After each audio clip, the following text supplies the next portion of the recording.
Ok, donc on va commencer cette conférence sur le crédit immobilier en Israël. Je vais dire quelques mots sur moi pour me présenter.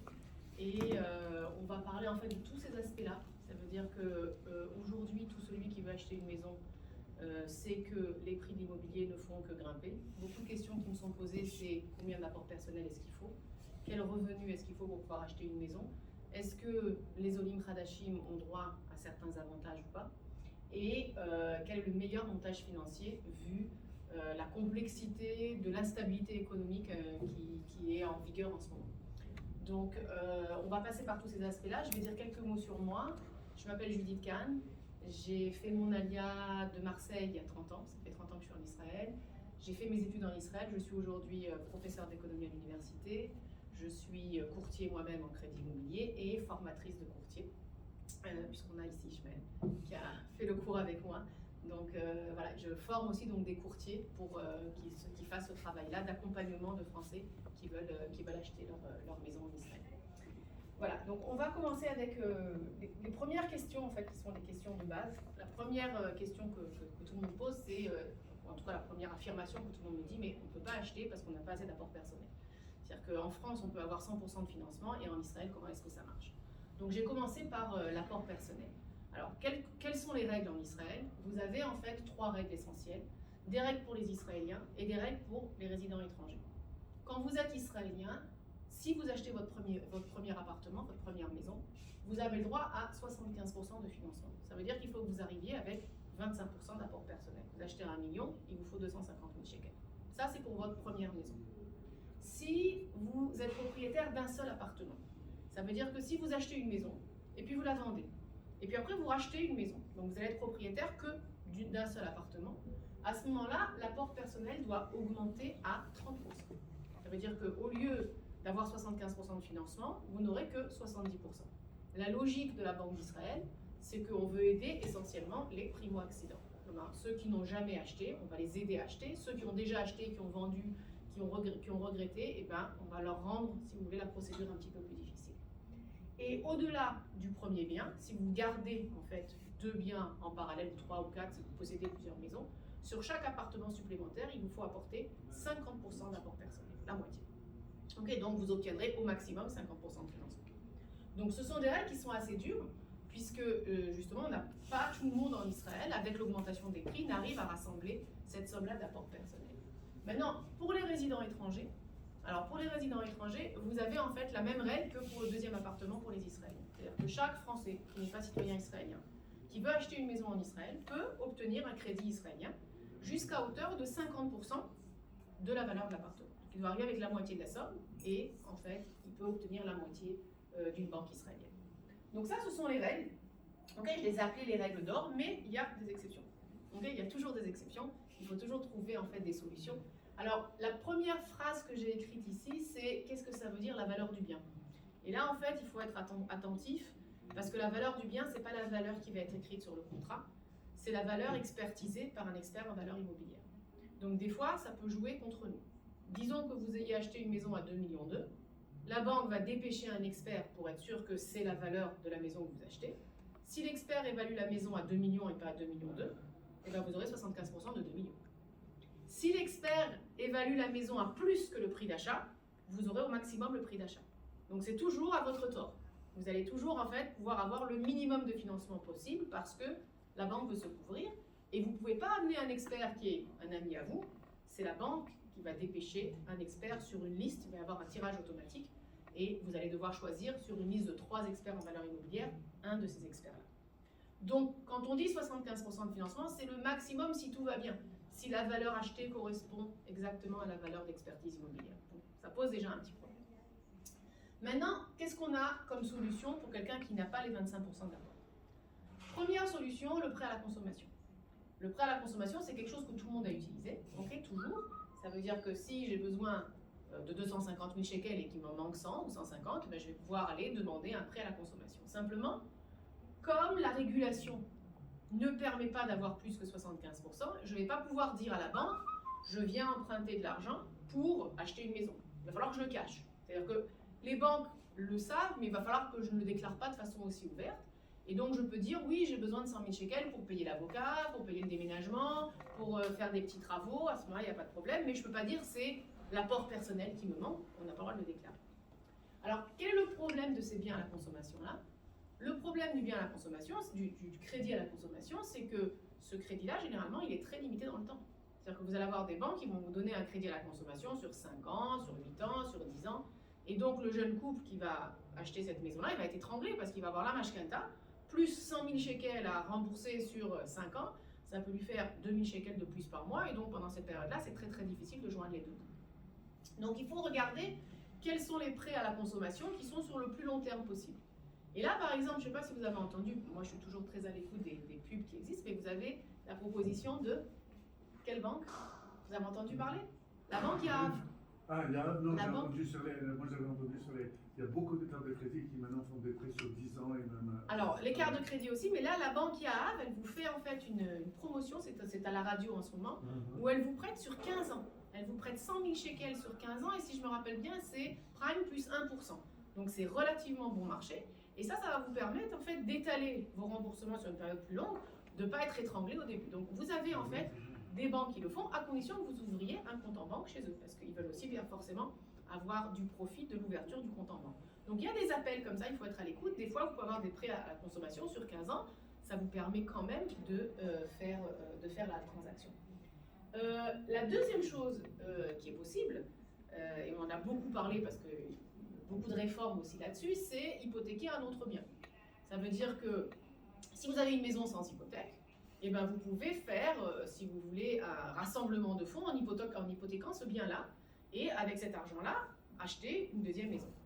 Alors pourquoi c'est écrit entre parenthèses que ça a été limité depuis le 6 octobre 2021?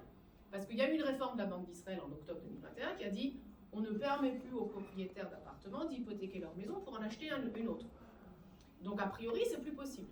Mais comme en Israël, comme partout, si vous voulez, à partir du moment où la Banque d'Israël met une limite, ben vous avez des institutions financières qui vont venir remplir ce vide-là. Donc oui, ce n'est plus possible par des institutions bancaires, mais c'est possible par des institutions non bancaires. Vous avez aujourd'hui beaucoup d'institutions non bancaires qui vont vous proposer de hypothéquer votre bien sur lequel vous n'avez aucun crédit immobilier et de vous donner l'argent manquant. Donc, ça existe. Non, parce que je me rappelle pendant le cours, on avait essayé d'arriver pendant le cours. Exactement. Je me suis dit, mais tiens, quand j'ai vu ça écrit, je me suis dit, tiens, j'avais pas la réponse. Alors aujourd'hui, voilà. Aujourd'hui, en fait, vous avez des institutions non bancaires qui vous permettent de le faire. Donc on a toujours des solutions. Donc si vous voulez, d'un côté, c'est un petit peu triste parce qu'en fait, la Banque d'Israël essaie de limiter les investisseurs pour que les prix de l'immobilier ne augmentent pas trop. Mais comme il y a toujours des gens qui sont intéressés, qui voient les prix du loyer qui font que grimper, donc forcément, vous avez d'autres institutions qui vont essayer. Oh, vous avez beaucoup d'organismes qui le font. Vous avez Taria, vous avez Crédito, voilà, Crédito le fait beaucoup, avec des résidents français, avec des résidents étrangers. Et avec les taux. Bonjour. Et avec des taux. Alors les taux vont être plus élevés. Oui, okay, les taux vont être plus élevés. Aujourd'hui, c'est. Alors, je faisais des dossiers comme ça il y a 4-5 mois, si vous voulez. Mais quand je faisais ce genre de dossier il y a 5 mois, c'était du prime plus 2 ou du prime plus 3. Mais là, aujourd'hui, le prime il est à 3,5. Donc, quand on fait du prime plus 3, ça fait déjà du 6,5%. Okay, donc, ils ont conservé le plus 3? Ah bah oui. Bah oui, puisqu'ils gardent leur marge par rapport au prime. Mais après, on parlera si vous voulez plus dans le détail du prime. Donc, vous avez cette possibilité-là d'hypothéquer un bien, pas par une banque, mais par une compagnie non bancaire. D'ailleurs, il y a eu aussi une nouvelle qui est tombée cette semaine où on a entendu que la compagnie Harel, la compagnie d'assurance Harel, allait donner des mashkataot. Voilà. Donc, elle aussi, c'est hors bancaire. C'est hors bancaire, donc elle va proposer ce genre de financement. Et c'est bien pour nous, puisque plus vous allez avoir d'institutions non bancaires qui vont se mettre sur le marché, il y aura de la concurrence entre elles, donc les prix seront a priori meilleurs. Plus chers que le bancaire, mais a priori meilleurs. Donc ça, c'est une des solutions. Et je pense notamment à des parents qui veulent aider leurs enfants à acheter. Ça, c'est encore possible. C'est toujours possible, même en bancaire. Ça veut dire que si vous avez une maison et que vous voulez y vivre jusqu'à la fin de vos jours, mais que vos enfants n'ont pas l'apport personnel pour acheter une maison, eh bien, ce que vous pouvez faire, c'est hypothéquer votre maison et obtenir en fait un crédit pour financer l'achat de vos enfants. Donc ça existe toujours, c'est une solution. La troisième solution que j'ai appelée les prêts hors bancaires, Alors là, il ne s'agit pas d'hypothéquer un bien. Même sur votre premier bien, sur le premier bien que vous avez acheté, vous avez aussi des organismes, notamment WeCheck. Je ne sais pas si vous avez entendu parler de WeCheck. WeCheck, c'est un organisme qui propose un financement à 85%. Donc ça, c'est nouveau. C'est un nouveau produit sur le marché. Bien sûr, WeCheck va vous proposer des taux d'intérêt plus élevés, mais ce qu'il y a d'exceptionnel, c'est que ce qu'il y a de nouveau et de brillant par rapport à WeCheck, c'est que WeCheck a réussi à travailler en collaboration avec les banques. Ça veut dire que, en tant que courtier ou en tant que particulier, si vous voulez avoir 85% de financement, vous allez aller voir une banque, demander 75%, avoir l'accord de financement. Une fois que vous aurez l'accord de financement d'une banque, vous allez aller voir WeCheck et demander un complément de 10%. Donc les taux élevés, vous allez les payer que sur ces 10%-là, pas sur les 75%. Ce qui permet de rendre en fait le crédit pas aussi cher que si on passe par une compagnie hors bancaire pour obtenir tout le financement. Et on le fait officiellement? Officiellement. C'est pas comme pour le prêt de la consommation? Non. WeCheck travaille main dans la main avec toutes les banques, Leumi, Discount, Mizrahi. Donc vous allez en fait aller voir la banque Mizrahi en disant nous on a besoin de 85% de financement. Obtenez-nous un accord de principe à 75%. Quand on donne l'accord à WeCheck pour montrer à WeCheck qu'en fait les 75% de départ sont financés par la banque. Et en fait, au niveau après de l'ordre des versements, la banque va vouloir être sûr que tout l'apport personnel a été versé, donc le client verse son apport personnel, WeCheck donne ses 10% et seulement après, la banque. Ah, c'est d'abord le versement personnel, après WeCheck et en dernier la banque. C'est comme ça que ça fonctionne. D'accord. Voilà. Donc c'est comme... Pourquoi il y a beaucoup de publicité sur ces 85%, même 90%. Alors 90, j'ai vu aussi de la publicité, mais honnêtement, je ne sais pas comment ils font. D'accord. Je ne sais pas d'où ils obtiennent les 5% de plus, parce que la seule institution qui est Qui propose à 90? J'ai vu des pubs de courtiers qui proposaient 90. Jusqu'à 90.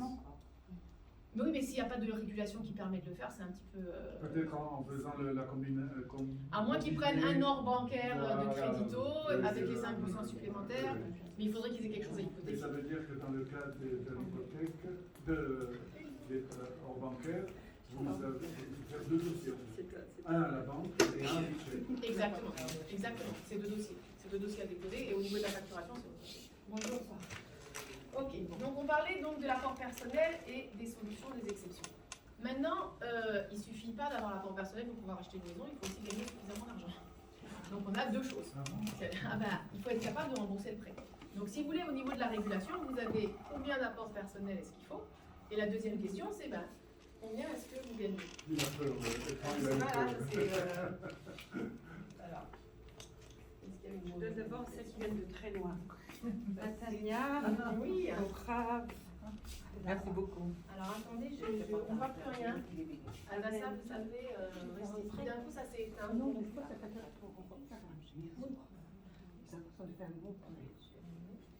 Ah, ça va se remettre, je vois que ça bouge. Donc on parlait des revenus. Voilà, parfait. Comme ça, je le vois. Ok. Donc, une fois que vous avez eu suffisamment d'apports personnels, que vous ayez utilisé ou pas WeCheck ou d'autres organismes, il faut savoir combien vous gagnez. Alors, comment est-ce qu'on va calculer la capacité d'endettement? La règle en Israël est assez ressemblante de ce qui existe en France. Il faut que la mensualité du crédit ne dépasse pas. Alors, j'ai marqué environ un tiers du revenu net disponible. Et là, j'aimerais en fait préciser ces deux choses-là. La première chose, pourquoi environ un tiers? Parce que plus près vous allez être de ce tiers-là, meilleurs seront les taux que vous pourrez obtenir. Donc ça veut dire que si vous gagnez 12 000 shekels, eh ben, vous ne pouvez pas avoir une mensualité qui va dépasser les 4 000 shekels. Un tiers de 12 000 shekels. Ça, c'est votre mensualité maximale.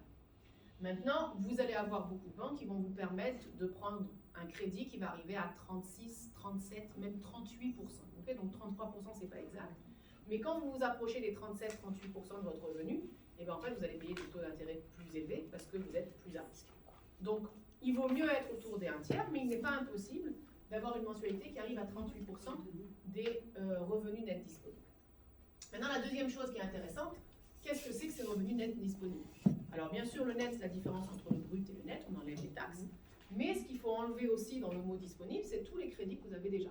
Ça veut dire que si une famille a un crédit voiture, ou a un crédit à la consommation qu'elle a pris à un moment donné ou à un autre, eh ben, ça va être déduit des revenus. veut dire que si je gagne 13 000 shekels et que j'ai 1 000 shekels de leasing sur ma voiture, mon revenu net disponible va être 12. Et donc, de là, je peux avoir une mensualité qui soit entre 4 et 4 500 shekels au maximum. Qui apparaît sur le touche. Qui apparaît sur le touche. Mais si on prend la carte bancaire. Alors, si vous prenez un crédit par une carte bancaire, si on a, vous avez raison. Ça veut dire que si vous avez fait des tachloumim, c'est-à-dire qu'il y a des gens qui vont acheter une voiture et qui vont payer 20 000 shekels en 20 tachloumim sur la carte bleue. Ça ne s'appelle pas un prêt. Non, donc ça va passer. Ça ne va pas être déduit de vos revenus. Par contre, si vous avez pris un prêt parce que vous avez signé un contrat de prêt et vous avez un prélèvement sur votre compte automatique de prêt, alors là, oui, on va devoir déduire ça de vos revenus personnels. Voilà. Donc, alors quelles sont les solutions si on ne gagne pas assez? Parce qu'on a des familles, enfin, on a des gens qui vont avoir l'apport personnel, mais leurs revenus ne vont pas. Si vous voulez, je vais vous donner un exemple concret pour que vous compreniez de quoi je parle. Si on prend aujourd'hui un crédit immobilier d'1 million, 1 million de shekels. Et 1 million de shekels, c'est très courant en Israël, parce que vous n'avez pas, pas de maison en dessous d'1,4 million, 1,5 million, si vous prenez la moyenne du pays. Donc si un jeune couple veut emprunter 1 million, il va avoir, s'il tire au maximum ses mensualités sur 30 ans, il va avoir un remboursement moyen de 5 000 shekels. 5 000 shekels pendant 30 ans. Et prendre un crédit sur 30 ans, c'est pas conseillé, c'est pas recommandé. Et donc, moi, si je fais le calcul à l'envers, je me dis, ok, vous voulez emprunter 1 million, pour pouvoir payer 5 000 shekels, il faut que vous gagniez 3 fois plus, 15. Donc combien de jeunes couples vous avez qui ont d'abord 300 000 shekels d'apport personnel et qui gagnent 15 000 shekels minimum pour pouvoir emprunter 1 million sur 30 ans? Très peu. Donc, qu'est-ce qu'on fait avec ces gens-là? Alors, on a deux solutions, parce qu'il faut toujours être créatif et chercher les solutions. La première solution, je vais aller sur la ligne numéro 2, c'est le garant. Si vous avez papa, maman, le grand frère, la grande sœur qui gagnent suffisamment, on peut les utiliser comme garant. Mais le garant, ça doit être quelqu'un qui a un premier lien de parenté. Et c'est quelqu'un qui est en fait un co-emprunteur. Ça veut dire que le garant, il ne fait pas que signer le contrat en disant « si mon enfant n'arrive pas à payer, je suis là pour payer ». Le garant va être obligé de voir se prélever sur son compte bancaire au minimum 25% de la mensualité. Maintenant, on peut faire enlever le garant à tout moment. Minimum 25%. Minimum 25%. Et on peut faire C'est nouveau, ça, non? Vous pouvez faire plus. C'est nouveau. Enfin, c'est nouveau. Il y a 30 ans, quand moi je suis arrivée en Israël, les jeunes à l'université, ils se signaient garants les uns les autres. Oui. À l'armée aussi. Mais oui, mais les banques ont compris que les gens n'étaient pas solvables. C'est-à-dire que je te signe, tu me signes, je ne sais pas ce que tu vas gagner, je ne sais pas ce que je vais gagner. Finalement, personne n'était solvable et les banques n'ont pas réussi à obtenir, si vous voulez, leur argent. Donc maintenant, le principe de garant, il a été réduit. C'est uniquement pour quelqu'un qui a un premier lien de parenté, donc un frère, une sœur, un enfant qui peut aider ses parents aussi. Et en fait, il doit donner son numéro de compte et une partie du crédit va être prise sur son compte. Minimum 25%. Alors, moi souvent je dis aux familles, vous pouvez faire un jeu d'écriture entre vous. Ça veut dire que papa et maman peuvent ouvrir un compte uniquement dans ces fins-là, à ces fins-là. Et si l'enfant a la capacité, il peut alimenter ce compte. Et en fait, il n'y a pas vraiment de versement d'argent entre les parents et les enfants. Il faut juste qu'il y ait un compte au nom des parents qui soit approvisionné de 25% de la somme. Juste un tout petit problème avec ça, c'est le Massar Nassa.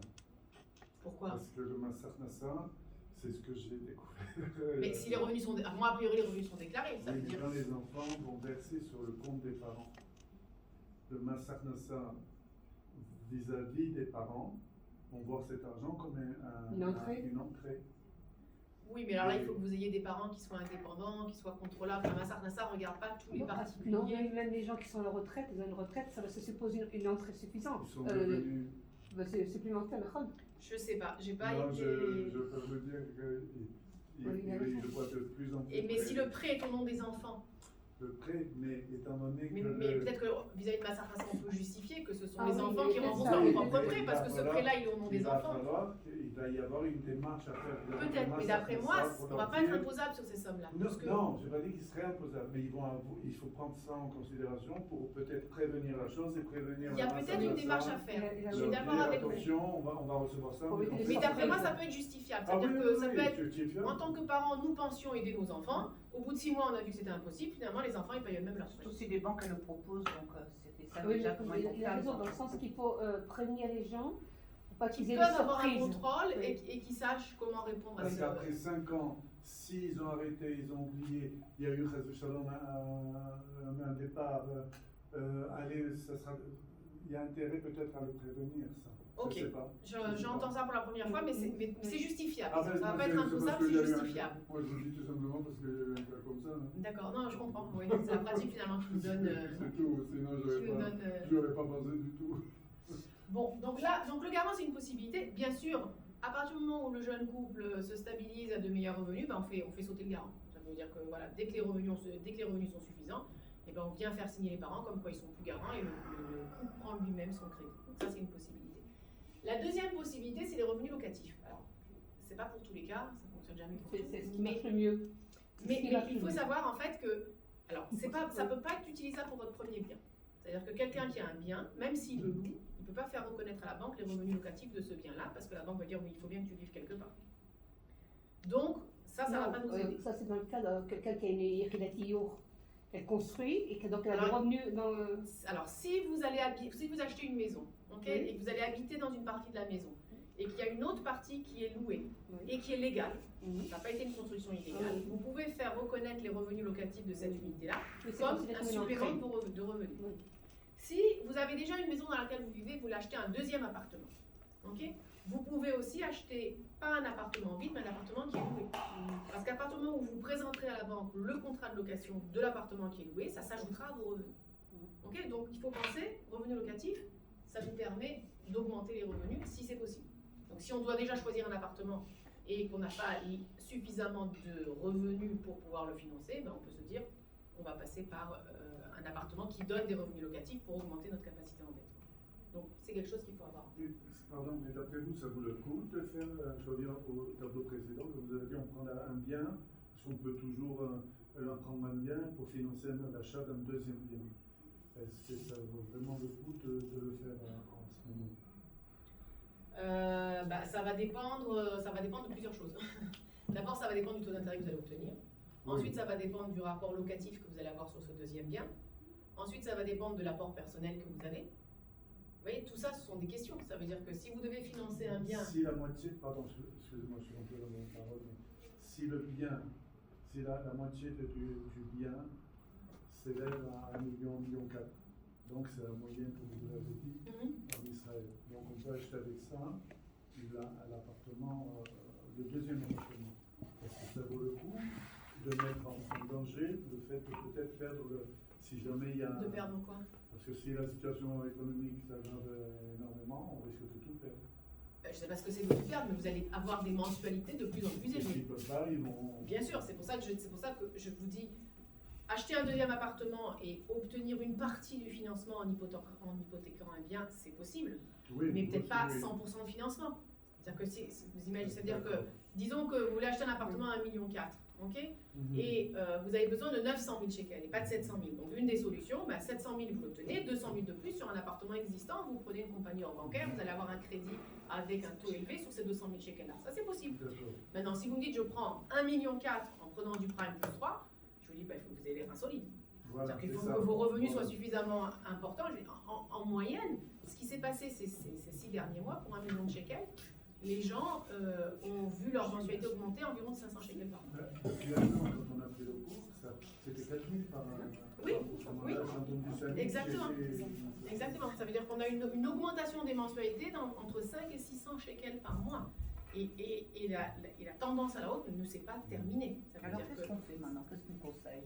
Alors on va arriver à la fin. On va en parler à la fin. Il n'y a pas une possibilité d'avoir un crédit stable, c'est-à-dire sans avoir le SAMU de... Oui, mais quand les choses augmentent, tout augmente. Ça veut dire que le taux fixe stable, il était il y a un an à 3,5. Aujourd'hui, il est à 5. Il y a combien? À 5. Puisque il augmente même au-dessus de 5. J'ai déjà des propositions à 5,2, 5,3, etc. Alors, on va continuer. Les Olim Khadashim, est-ce qu'il y en a parmi vous ou pas? J'ai fini il y a 2 jours. Ça y est. Alors, on va pas passer sur... Les 10 ans sont passés. Alors, on va pas passer sur les Olim parce que je crois que ça correspond pas. On va parler de démontage justement et des stratégies. Okay. Alors, quel montage? Quel montage il faut envisager et qu'est-ce qui existe en fait? C'est ça un petit peu que j'essaie de vous présenter là. Alors, il faut faire attention à 2 choses. Ça veut dire qu'en Israël, quand vous allez prendre un crédit, il y a deux choses qui peuvent varier. La première chose, c'est le taux d'intérêt. Est-ce que le taux d'intérêt va changer ou est-ce qu'il est fixé tout au long de la période? La deuxième chose qui peut varier, c'est l'inflation. Est-ce que mon crédit est indexé ou pas à l'inflation? Il Vous avez des volets qui vont être super risqués parce que vous allez avoir à la fois un taux variable et à la fois une indexation à l'inflation, vous avez pris le maximum de risque. Et vous avez par contre des volets qui vont être super stables parce que vous avez ni indexation à l'inflation, ni taux. Donc c'est ce que vous me disiez quand on me dit mais peut-être qu'on peut tout prendre en fixe. Mais simplement... Bon, il y a toujours un petit peu... Il y a une loi, non? C'est pas un 2 tiers, Ah non, un si tiers. vous voulez prendre tout en fixe, vous pouvez. Alors, je vais parler du 2 tiers, Ah bon 1 tiers. Mais si vous voulez, la Banque d'Israël va vous limiter sur le variable. Okay, en vous disant, je ne veux pas que vous preniez un montage qui soit trop à risque. Mais elle ne va jamais vous limiter sur le fixe. C'est-à-dire que si vous voulez prendre tout en fixe, ben, au contraire, la Banque d'Israël est très contente. Ils n'ont pas l'intérêt justement à... Non, pas du tout. Pas du tout. Une fois Alors- qu'ils n'avaient pas voulu, ils n'avaient pas voulu donner en tout en fixe, ils ont donné 2 tiers et 1 tiers. On va y venir. Ouais, On va y ok. venir. D'abord, je vous explique globalement comment est-ce que ça fonctionne. On va y arriver aux 2 tiers et 1 tiers et je vais expliquer pourquoi. Mais au niveau du risque, si vous voulez, ce qui est intéressant, c'est que, en fait, prendre un crédit en Israël, c'est comme choisir un produit financier. Vous voulez avoir plus de stabilité, ben vous allez la payer cette stabilité, comme vous payez une assurance. Et donc, si vous voulez prendre tout 100% en fixe qui ne soit pas indexé à l'inflation, ben aujourd'hui, vous allez avoir votre prêt à 5%. Maintenant, si vous prenez du variable, ben le variable, vous allez l'avoir à 3%. Donc en fait, il y a très peu de gens, il n'y a que les Français qui sont venus de France et qui ont leur notion, si vous voulez, très rigide du crédit, qui vont dire je ne vais pas prendre du variable. Parce que si je vous dis sur 1 tiers de votre crédit, vous pouvez avoir 3%, en moyenne pondérée, à la place d'être à 5, ben, vous êtes aux alentours de 4. Donc vous allez payer une mensualité moins chère. Et donc c'est pour ça que ce que la Banque d'Israël limite, c'est en fait la proportion de variables. C'est-à-dire qu'elle ne veut pas qu'il y ait trop de variables. Alors, on va y venir. Avant, le variable il était limité à 1 tiers. Aujourd'hui, le variable il a été élargi à 2 tiers. Et donc, c'est pour ça que vous avez énormément de familles qui sont dans de grosses difficultés aujourd'hui. Oui, ça a augmenté. Parce qu'il y a 10 ans, eh ben, on pouvait prendre que 1 tiers de prime. Donc, les gens prenaient 1 tiers de prime, ils prenaient 2 tiers de fixe ou 2 tiers de semi-fixe parce qu'ils fixaient sur du 5 ans, sur du 7 ans. À partir du moment où la Banque d'Israël a dit on laisse prendre 2 tiers de prime, et le prime c'est un taux d'intérêt à très haute variabilité, et ben les gens ont dit le prime est moins cher, on va prendre 2 tiers de prime. Et en fait, on s'est même dit que si la Banque d'Israël disait qu'on pouvait prendre 2 tiers de prime, c'était une déclaration de stabilité, ça veut dire que le prime n'allait pas augmenter. Mais personne n'a vu venir ni la guerre en Ukraine, ni le corona, ni l'inflation post-corona. Et donc en fait, aujourd'hui, la Banque d'Israël a augmenté son prime, vous allez le voir dans le tableau après, de façon très très importante. Donc ceux qui ont pris 2 tiers de prime, eh ben, ils ont vu leur mensualité augmenter à un rythme incroyable. En plus, les banques, elles conseillaient justement de faire ça. Pas vraiment en fait. Les banques, elles ne conseillaient pas. C'est-à-dire que Il y a ça peut-être 6-8 ans, elles conseillaient, encore moi, elles m'avaient conseillé. de prendre quoi? De faire comme ça, le 2 tiers et 1 tiers. C'est-à-dire, Oui, 1 tiers. Ça veut dire qu'elle vous conseillait à Oui. prendre 1 tiers uniquement, mais pas plus. Ça veut dire qu'elle ne voulait pas que vous preniez trop. C'est-à-dire qu'à partir du moment où la Banque d'Israël a dit on permet 2 tiers de prime, et ben en fait, les banques ont dit si vous voulez prendre 2 tiers de prime, vous allez payer votre prime plus cher. Donc imaginez ces familles-là qui ont pris 2 tiers de prime parce qu'elles ont misé, ont joué sur le prime. Non seulement elles ont eu un prime plus cher, et maintenant que le prime est en train d'augmenter tous les mois, et ben elles payent en fait leur crédit de façon beaucoup plus élevée. Alors je vais vous montrer quelque chose. Ok. Donc si vous voulez, ce qu'il faut faire quand on prend un crédit, c'est essayer d'évaluer le niveau de risque. Vous avez une variabilité de court terme, qui est en fait la variabilité soit du prime, soit de l'euro, enfin du Libor, ou ce qui s'appelle le Ribor aujourd'hui, puisque la Grande-Bretagne est sortie de l'Union européenne. Alors, qu'est-ce que c'est que le prime? Le prime, c'est le taux directeur de la Banque d'Israël plus 1,5%. Donc, il y a une marge fixe d'1,5%. Et le prime, ça s'appelle un taux de variabilité de court terme parce que la Banque d'Israël, tous les mois, peut le modifier. Alors, il n'avait pas été modifié pendant des années, donc tout le monde pensait que c'était du fixe, mais non. La Banque d'Israël, en fonction de l'état macroéconomique, le contexte macroéconomique, peut prendre des décisions. Et donc, le prime, il a une haute variabilité. Ce qui s'appelle le Ribor aujourd'hui, il a aussi une variabilité de court terme. C'est-à-dire que vous allez prendre de l'Euribor à 3 mois ou à 6 mois. Okay, donc tous les 3 mois ou tous les 6 mois, vous risquez d'avoir un changement. Après, vous avez les formules qui sont fixes. La formule la plus sûre, comme j'ai dit, taux fixe non indexé. Vous avez tout fixé, mais c'est la plus chère. Vous avez les formules intermédiaires où vous allez prendre une partie en prime, une partie en taux variable. L'intérêt du prime et du Libor, c'est qu'ils ne sont jamais indexés à l'inflation. Donc vous avez pris que le risque du taux. Okay, et si vous prenez des taux variables, vous pouvez prendre un taux variable qui va être par exemple indexé ou non indexé. Si vous avez pris du taux variable non indexé, ben vous avez neutralisé l'inflation et juste pris le risque sur le taux. Donc c'est pour ça que j'appelle ça les formules intermédiaires. Et la formule la plus instable, c'est que vous prenez à la fois la variabilité du taux, l'indexation et l'inflation. À ce moment-là, vous ne savez pas jusqu'où ça peut monter. Je vais vous montrer quelques données en fait économiques pour savoir où on en est. Excusez-moi, cette feuille-là, on l'a dans les cours? Non, Ah, oui, parce c'est que une nouvelle présentation. elle que est j'ai mieux faite. là. Elle est mieux. Je pourrais l'envoyer expliquée. si vous l'envoyez. Si vous... Ouais, Parce que ouais. là, j'essaie de faire un Elle est truc bien scindé. expliquée, je trouve. Envoyez-moi un WhatsApp, je vous l'envoie. D'accord. Pas de problème. Pas de problème. Ok, alors, la réglementation. Depuis le 17 janvier 2021, les Israéliens peuvent prendre 2/3, donc ça a été la réforme qu'il y a eu en 2021, à du court terme. Ok, donc qu'est-ce que c'est que le court terme? C'est en fait du prime ou de l'Euribor. Maintenant, ils peuvent prendre jusqu'à 2/3, ils ne sont pas obligés. Ils peuvent décider de prendre qu'un tiers. Ils peuvent décider de prendre que du fixe, pour prendre aucune variabilité. Le maximum qu'on puisse prendre de variables de court terme, c'est 2/3. Ok, c'est parce que la banque ne veut pas qu'on prenne 100% de variables de court terme. Voilà. Quel est l'avantage du prime? Si vous voulez, d'abord, c'était le taux le moins cher jusqu'au mois dernier. Ok, c'est déjà plus frais. Et il faut savoir que sur tous les volets qui sont des volets variables, vous pouvez rembourser à n'importe quel moment sans aucune pénalité de remboursement anticipé. Donc ça aussi, c'est quelque chose qui est important parce que vous pouvez liquider le prêt ou vous pouvez faire un rachat de crédit. Ok, dans 1 an, dans 2 ans, dans 3 ans, quand les taux seront redevenus à la normale, et vous n'allez pas devoir payer une pénalité de remboursement Et le anticipé. changement s'arrête le mois dernier qu'il y a eu? Je vais vous montrer ça. On est, Vous allez voir ça tout de suite. on est tenu d'être au courant par la banque?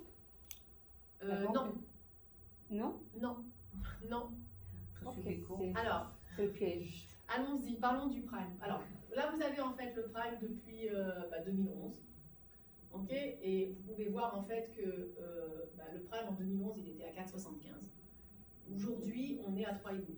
Donc, on a eu des périodes où le prime était plus élevé qu'aujourd'hui. Tout le monde aujourd'hui est affolé en se disant le prime augmente, mais on a la mémoire courte. Ok, et en 2011, il était à 4,75.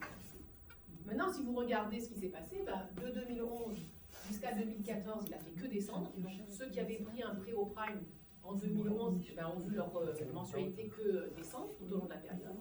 Et puis après, regardez, entre 2014 et 2021, début 2022, il était pratiquement fixe.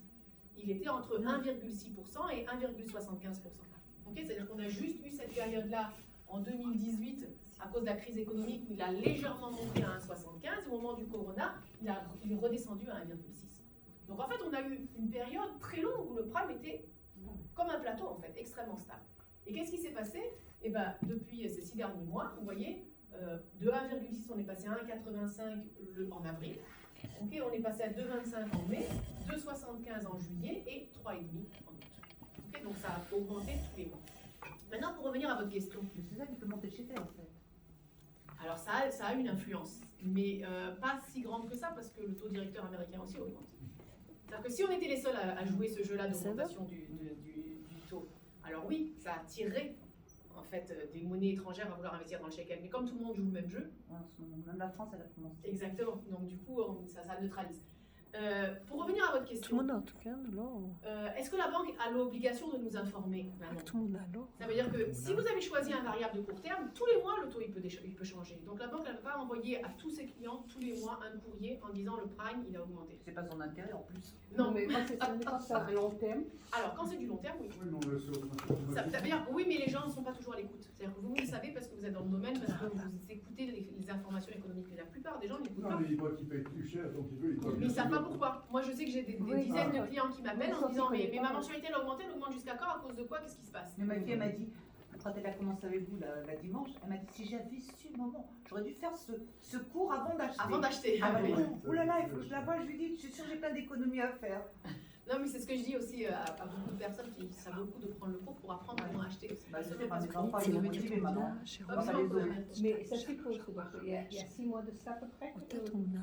En avril, on a commencé. En ensuite, avril, ça commence. ça commence à grimper. 4 mois. Mais et quelles sont nos possibilités de modifier nos crédits quand c'est comme ça?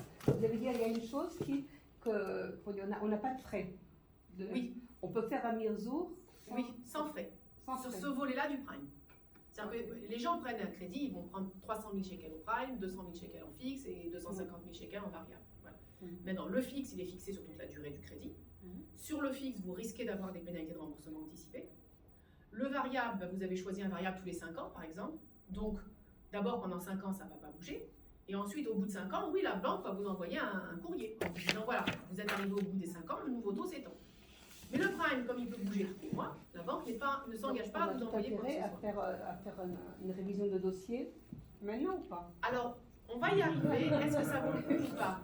Non, mais vous avez une question, elles sont très bonnes vos questions, mais si vous voulez, le prime a augmenté, mais le reste a augmenté aussi.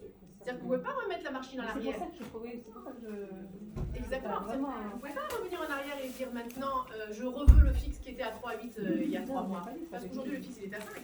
Et il y a encore des gens qui se disent, mais si le prime est à 3,5, je préfère payer 3,5 en me disant qu'il ne va peut-être pas grimper jusqu'à 5. Et tous les mois que je gagne, ce sont des mois gagnés, plutôt que de payer 5 depuis le début jusqu'à la fin du prêt. Donc là, si vous voulez, pour donner une réponse à votre question, il faut essayer de voir, de sentir où va la tendance. Et la tendance, je vous le dis aujourd'hui, je veux dire, il y a eu des articles, j'en ai posté un sur le groupe des courtiers en début de semaine, je crois que c'était dimanche. Tout le monde dit que le prime va arriver d'ici la fin de 2022, et là on est en septembre, hein, donc dans 3 mois, il va arriver à 5%. Donc on n'est pas arrivé au bout de l'augmentation. C'est-à-dire qu'il va risquer d'augmenter encore 2 fois de 0,75%. Donc si vous êtes persuadé que le prime va arriver à 5% dans 2 mois, si le prime est à 5% dans 2 mois, le fixe sera à 6,5%. Donc ça vaut peut-être le coup de maintenant le fixer. Vous comprenez? Alors je vais vous montrer d'autres choses, parce qu'avant d'arriver aux conclusions, il y a d'autres choses qu'il faut voir. Ça c'est l'inflation. Okay, quand on parle en fait des taux qui sont indexés à l'inflation, on n'avait pratiquement pas d'inflation ces dernières années. C'est-à-dire que si vous regardez ici la troisième ligne, 1,68, c'était l'inflation moyenne de l'économie israélienne sur les 5 dernières années. Donc on n'avait pratiquement pas d'inflation. Si on fait, d'abord si on regarde ces dernières années, les 12 derniers mois, on est à 5,2% d'inflation, ce qui est très élevé. Et si on fait la moyenne des 3 dernières années, on est à 2,17%. Donc pourquoi? Parce qu'on prend en considération ces 5%. Alors 5% d'inflation, c'est absolument pas caractéristique de l'économie israélienne. C'est-à-dire que regardez ce graphe, vous voyez, il commence aussi en 2013, on n'a jamais été à 5%. C'est pas comme le prime qui était à 4,75 et qui est redescendu. Là, c'est une vraie inflation que l'économie israélienne n'avait pas connue avant. C'est pour ça que la Banque d'Israël fait augmenter son taux pour essayer de faire baisser l'inflation. Alors, l'inflation, c'est inquiétant, parce que ça nous fait perdre, si vous voulez, en qualité de vie, puisque les prix de tout augmentent, enfin, c'est l'indice des prix général, et nos salaires n'augmentent pas avec la même vitesse, donc en fait, ça fait descendre le niveau de vie des Israéliens. Mais si on regarde les taux d'inflation de l'économie israélienne par rapport aux taux d'inflation mondiaux, disons par rapport aux États-Unis ou à l'Europe, on est dans une très bonne situation. On arrive à 8% sur l'économie moyenne des pays de l'OCDE. Donc oui, il y a de l'inflation, oui, il faut la combattre, mais l'économie israélienne est très stable par rapport aux autres économies qui sont des économies développées. Alors je vais vous montrer toutes les données, voilà, comme ça vous allez pouvoir analyser avec moi, et puis après je viendrai si vous voulez aux conclusions, parce que j'ai quand même des conclusions. Là, ce que vous avez, c'est l'évolution des taux fixes non indexés, donc le fameux fixe dont vous parliez. Alors, il est très intéressant de savoir qu'il suffit que vous écriviez sur Google taux fixe non indexé en hébreu, okay, Banque Israël, et vous avez ce tableau-là, qui est pris de la Banque d'Israël. Vous allez avoir les taux fixes tous les mois, okay, les taux moyens sur l'économie israélienne. Alors, je vais prendre un exemple. Okay, on va prendre par exemple le mois de juillet. Ces taux-là, ils sont par tranche de 5 ans. Ça veut dire que si vous prenez un crédit sur 10 ans, le taux sera moins élevé que si vous prenez sur 15 ans, sur 20 ans, sur 25 ans. Le principe, c'est plus vous allongez la durée du crédit, plus les taux vont être chers. Parce qu'il y a des risques. Parce que qui nous dit que pendant 25 ans, on va garder notre emploi, on va garder notre santé, on va garder nos 2 salaires. Donc si vous prenez des crédits sur le plus long terme, vous allez payer plus cher. Maintenant, regardez... Même si on est sur le... Mettons qu'on a fait sur 24 ans et qu'on est sur la fin du crédit. Eh bien oui, parce qu'en fait, vous avez fixé le taux sur toute la durée. C'est pour ça que si vous reste que 5 ans, vous avez intérêt à renégocier. Moi, j'en ai 10 encore. Parce que vous imaginez, si vous l'avez pris, disons que les taux ne bougent pas, après on verra ce qui se passe dans l'économie, parce que là, c'est peut-être pas le meilleur moment. Mais si vous avez pris un taux sur 30 ans, okay, en 2000, okay, ben vous avez payé 4,74. Disons que l'économie n'est pas bougée. Maintenant, si en 2020, il vous reste plus que 10 ans de crédit, et ben si vous allez dans le même tableau, 10 ans, entre 5 et 10 ans, vous avez droit à 4,25. Parce qu'aujourd'hui, il y a moins de risques. Vous avez réduit votre période. Donc si vous voulez, plus vous allez réduire la période, meilleurs seront les taux. Maintenant, ce que je voulais vous montrer en plus, d'abord ça, ce sont les taux de juillet. On est en septembre. La Banque d'Israël n'a pas encore publié ce tableau-là, je l'ai pris ce matin du site de la Banque d'Israël, on n'a pas encore l'indice moyen du mois d'août. Mais en août, on a déjà fini les prêts de 30 ans à 5%. Ok, et aujourd'hui, j'ai déjà des propositions à 5,2%. Vous voyez la tendance. Et si vous regardez ce qui s'est passé mois par mois, et ben voilà, il y a un an, ok, si je regarde juillet de l'année dernière, 2021, le taux moyen sur 30 ans, il était à 3,54. Okay, donc on voit bien en fait que ces taux-là, comme le prime a augmenté, ceux-là aussi ils ont augmenté. On a pris plus 1,25% sur le taux fixe sur 30 ans. Donc ça, ce sont les taux fixes. Maintenant, vous avez des taux fixes qui sont indexés à l'inflation. Ça veut dire que la banque dit, on rajoutera à ce taux-là le taux d'inflation. Et là, vous voyez que les taux, ils sont beaucoup moins importants. Par exemple, si je prends le mois de juillet, on est à 3,03. Qu'est-ce que ça veut dire un taux à 3,03? Ça veut dire que vous allez payer 3% d'intérêt. Mais si l'inflation cette année elle est à 5%, ben vous rajoutez 5 plus 3, ça fait 8. Vous comprenez? Mais si vous vous dites que l'inflation est à 5% uniquement cette année, et que dans un an ou dans 2 ans, elle va se restabiliser, parce que vous avez vu sur le graphe que c'est exceptionnel, peut-être qu'il vaut mieux prendre du 3% en se disant, cette année je vais payer 8, l'année prochaine je payerai 6,5 parce que l'inflation sera un peu moins chère, et dans 3 ans je payerai 4. Et puisque l'inflation moyenne sur les 5 dernières années d'Israël c'était 1,68, et bien j'arriverai à 4,68. C'est prendre un risque. C'est prendre un risque. C'est prendre un risque, et ce risque-là ne peut être pris que par des gens qui ont suffisamment de revenus pour pas être incapable de rembourser si la mensualité augmente. Ça veut dire que si vous gagnez 40 000 shekels et que vous avez un crédit à 5 500 et que le crédit monte de 5 500 à 5 008, c'est pas terrible. Mais si vous en gagnez 15, ces 300 shekels de plus sont très importants. C'est pour ça que c'est pas une stratégie qu'on peut recommander. Je vais vous montrer 2 autres choses qui d'après moi, sont intéressantes. Alors, on va parler des stratégies. Alors, il y a plusieurs stratégies pour essayer de payer le moins possible. Une des stratégies, c'est réduire la durée au maximum, si on peut. Parce qu'on a vu que ça dépendait après des revenus. C'est-à-dire que déjà, en prenant un crédit sur 15 ans, il faut que j'ai un minimum d'1 million de shekels, il faut que j'ai un minimum de 15 000 shekels de revenus. Si je ne veux pas le prendre sur 30 ans, que je veux le prendre que sur 20 ans, il va falloir que je gagne beaucoup plus que 15 000 shekels. Mais pour tous ceux qui le peuvent, il faut réduire la durée au maximum parce qu'on va réduire à la fois le taux d'intérêt et aussi les intérêts cumulés. Donc on va gagner 2 fois. Et j'ai aussi beaucoup de familles que j'accompagne qui ont de très beaux revenus Baruch Hashem, mais qui ne veulent pas trop dépenser sur leur crédit.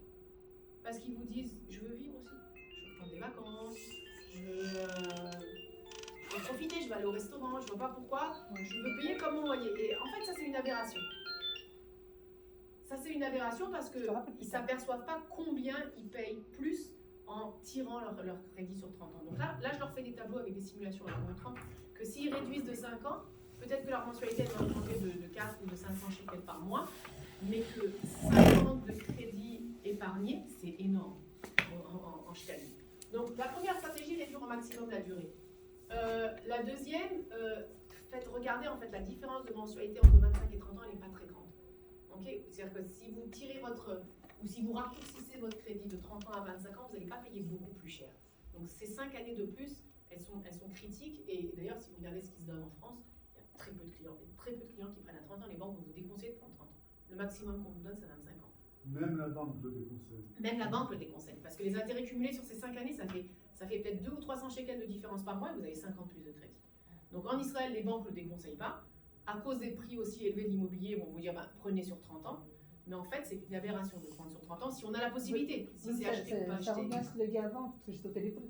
La personne qui veut pouvoir avoir la liquidité, elle prendra un prêt sur plus long terme pour avoir moins de sorties. Oui, mais c'est dommage, mais c'est bête. Je vais vous donner un autre exemple. J'ai des familles, par exemple.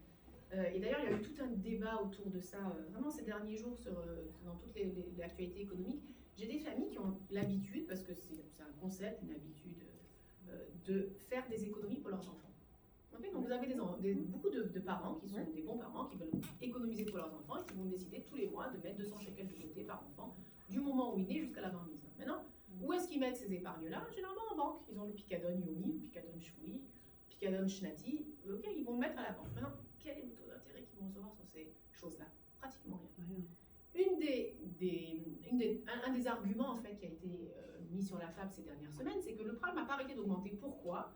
Le rendement de ces comptes-là n'a pas augmenté. A priori, il était toujours aligné sur le prime, donc la banque devrait en fait nous payer plus sur les économies puisque les taux d'intérêt ont augmenté. Mais les banques ne se sont pas alignées, elles ont laissé en fait les 0,1% par an. Donc une des recommandations que je peux donner à des familles, alors elles ne me suivent pas tout le temps parce qu'on est rigide au niveau de la pensée, c'est leur dire, vous avez 4 enfants, vous mettez 200 shekels par enfant, de côté, ok, tous les mois, ça fait 800 shekels. Vous gagnez sur le Picadon Shnati 0,1%. Pendant ce temps, vous payez 4,5% sur votre mashkata. Rajoutez 800 shekels à votre mensualité de crédit immobilier tous les mois. Raccourcissez le crédit de 8 ans. Ok, et quand les enfants arriveront à l'âge des études, vous n'aurez plus de mashkata. Vous pourrez les aider beaucoup plus qu'avec ce petit pactole que vous aurez fait de 20 000 shekels. Alors, c'est très difficile de changer les mentalités. Mais des fois, quand vous mettez ces données-là sur la table, vous pouvez expliquer que ce qu'on pense être Il y a aussi sûr... une autre chose qui rentre en jeu. Quand vous êtes, vous pensez à votre yom-yom aussi. Donc il faut aussi pouvoir assurer. Si vous, putain aussi, cette grosse somme que vous avez dû prendre pour pas longtemps, et putain vous ne pouvez pas la payer, c'est pareil. Vous mettez Je suis d'accord avec vous, mais ces familles-là qui mettent déjà 800 shekels de côté tous les mois, elles le font. C'est une somme qui est débitée de leur compte, puisqu'ils vont vers des comptes d'épargne pour les enfants. Je leur dis, à la place de le mettre dans les comptes d'épargne, je ne vous change rien à votre budget. Et la banque qui travaille en plus avec. Exactement, mettez-le dans votre mashkata pour la finir le plus tôt possible. Vous allez avoir de meilleurs taux, vous allez finir plus tôt, donc vous allez payer moins d'intérêts cumulés. Et quand vos enfants auront 18 ans après l'armée, vous pourrez leur payer leurs études, puisque vous n'aurez plus 5 000 shekels par mois de mashkata. Ça apparaît sur le touche, comme quoi ils enlèvent 200. Ah non, pas tout, non, enfin des fois c'est un zeyazoum, des fois c'est par la banque, c'est pas... Mais ça c'est valable encore une fois pour les gens qui ont un âge, qui sont jeunes. Qui sont jeunes, bien sûr. Hein, Bien sûr. Arrivé à un âge, on a quand même besoin de ce qu'on a besoin pour le yom-yom et les imprévus. Exact. Avec, mais alors ça s'appelle la gestion de budget, et j'accompagne aussi des familles sur la gestion de budget. Les imprévus, il faut les prévoir aussi quand on a 20 ans. Oui, d'accord, oui. Mais je Parce veux parler, il y a plus d'imprévus, plus ou moins. Pas forcément, parce que quand on a 20 ans, on n'a pas l'argent d'acheter une nouvelle voiture, donc on a une voiture de 1985 et la chance pour qu'elle nous plante, elle est peut-être plus importante que quand on a acheté une voiture il y a 3 ans. Donc, ou la machine à laver, ou je sais pas. Donc en fait, il faut toujours prévoir un pourcentage de budget pour les imprévus, quel que soit l'âge. Et ne serait-ce que la naissance. Si on voit quelque chose de positif. C'est vrai, les naissances. Les naissances, bien sûr. Ouais, mais c'est moins imprévu, ça. On a 9 mois en tout cas pour faire quelque chose. En général, ça peut arriver, ça arrive à 9 mois, vous avez raison. Voilà, après, la deuxième chose que je... Alors, les deux dernières informations là qui sont en fait des astuces, alors on n'est pas obligé de prendre des crédits sur des multiples de 5. Ça c'est tout bête, mais vous l'avez vu dans le tableau. Si vous prenez 15 ans, vous avez tel taux d'intérêt. Si vous prenez 20 ans, vous avez tel taux d'intérêt. Mais si vous prenez 14 ans, ben vous rentrez dans la ligne d'avant. Donc vous allez avoir de meilleurs taux. Alors les banques vont toujours vous dire 10 ans, 15 ans, 20 ans parce que ça sonne rond, c'est sympa. Mais à la place de prendre 20 ans, prenez 19 ans. Ça va pratiquement rien changer sur votre mensualité, mais ça vous fait rentrer dans une tranche de taux d'intérêt qui est meilleure. Okay, donc ça c'est une petite astuce. Et l'astuce d'après, on n'est pas obligé de prendre tous les volets de la même durée. C'est-à-dire qu'on n'est pas obligé de tout prendre sur 30 ans. On peut décider de prendre justement le fixe, puisqu'il est très cher, sur une durée plus petite, et prendre les variables sur une durée plus longue. C'est-à-dire qu'on peut jouer en fait avec les volets. Par exemple, j'ai des personnes qui vont avoir... des personnes qui achètent un appartement à 40 ans ou à 45 ans. Alors, quand on pense à leur mensualité, s'ils achètent une maison, je sais pas, ils ont besoin d'1,2 million ou d'1,3 million de crédit, ils vont avoir 7 000 shekels de mensualité par mois. C'est énorme. Maintenant, beaucoup de ces gens-là me disent « Je ne peux pas finir mon crédit jusqu'à l'âge de la retraite, c'est impossible, j'ai acheté à 45 ans, je n'aurais pas terminé en 20 ans.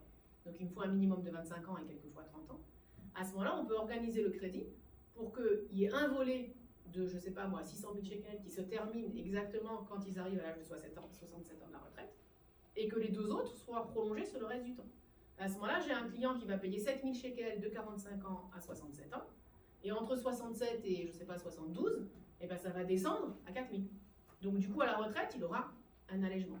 Donc c'est pour ça qu'il faut bien penser en fait aux différents volets, et savoir que sur les volets fixes, et ben, plus on réduit, et moins on paye. Donc on a intérêt en fait à... Et ça, les banques, elles le font pas. Elles vont pas vous dire, prenez 1 sur 17 ans, 1 sur 14 ans, 1 sur 18 ans. Donc c'est à vous en fait de réfléchir. Est-ce qu'on peut prendre en considération que l'âge de la retraite va sûrement augmenter et donc ne pas le calculer jusqu'à 67 mais plutôt jusqu'à 70 parce que d'ici qu'ils arrivent à la retraite, dans tous les pays, c'est en France, c'est en train de monter à 67. Donc ici, ils sont en train de parler de 70 ans, donc on peut peut-être... On peut. Enfin, moi, je préfère qu'il termine plus tôt, même Ah s'il oui, continue ça, à c'est travailler. sûr. Après, oui, ça peut être qu'un bonus de continuer à travailler, Oui. d'avoir moins de crédit, mais Tout à fait. après, tout dépend de De la l'âge qu'ils ont situation, quand ils rentrent sur oui, le marché oui. aussi. Voilà. Et leur perspective d'augmentation de salaire. La capacité de remboursement, on en a un petit peu parlé, on a dit qu'on prenait tout en compte, les salaires, les retraites, les dividendes, donc je vais passer là-dessus. Le taux de financement, je ne vais pas en parler. Est-ce que ça rentre en jeu? Des fois, quand on a une mashkenta, on a pris parallèlement un crédit, mais lié à la mashkenta. Ça peut se dissocier. Ça veut dire quoi lié à la mashkenta? Qu'on rembourse en parallèle en même temps que la mashkenta. Mais donc c'est un crédit immobilier? Non? C'est un crédit immobilier ou c'est un autre crédit? Non. J'ai pris un crédit pour le mariage de ma fille. Mais c'était le Naïm avec la mashkenta. Ah, alors ça c'est un autre type de crédit qui s'appelle mashkenta à l'école Matara.